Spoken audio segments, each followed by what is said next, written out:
No. Okay, all right. Go ahead. So a sister wanted to know that if we are supposed to take care of the sick on the Sabbath, Yes. why do some say it's not good to work if you are getting paid?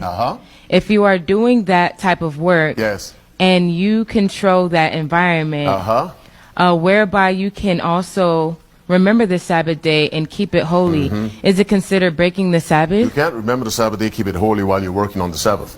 Right. That's like washing your hands and drying it in dirt. You can't do that. Right. The commandment says, in it thou shalt not do any work. Now Jesus says it is lawful to do good. Right. He never said it's lawful to work. In the book Medical Missionary, page 216, paragraph 2, Ellen White advised doctors and nurses, if you have to go in, do what's necessary to ease human suffering. Whatever money is given to you, give it to the church. Because you're not supposed to be paid for that. Let me tell you something else that's frightening. When God sent manna, how many days did he send it? 6 days. What are the days? Sunday through Friday. What was the purpose of the manna? So that they're... To keep them alive. They had nothing to eat. They were complaining. They were dying of starvation. The manna is a living. Are you with me? Keeps you alive. It did not come on the Sabbath. Right. So if you're making a living on the Sabbath, who is sending it? Because God does not provide on the Sabbath. He doubles up on The Friday, not on Sabbath. So if you're making a living on the Sabbath, it is not from God. Wow. You listen to me. We have to be serious about God. Are you with me? You can't negotiate. If you negotiate the Sabbath, you can negotiate Commandment 7, thou shalt not commit adultery. And you can say, in my society, there are 4 women for every man, so let me help society. The moment you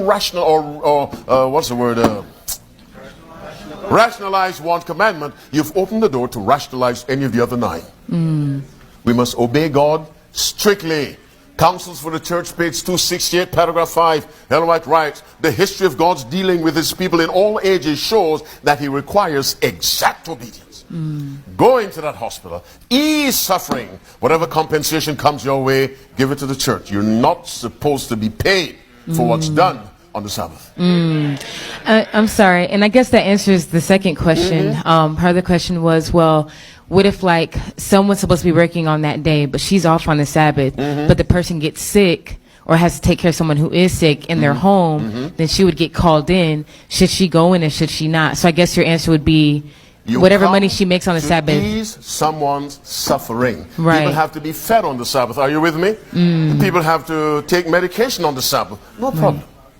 They don't work on the Sabbath. Right. If your husband is sick, would you feed him on the Sabbath? Would you give him his medication? Is that working? No. Listen to me. Strict obedience is the secret.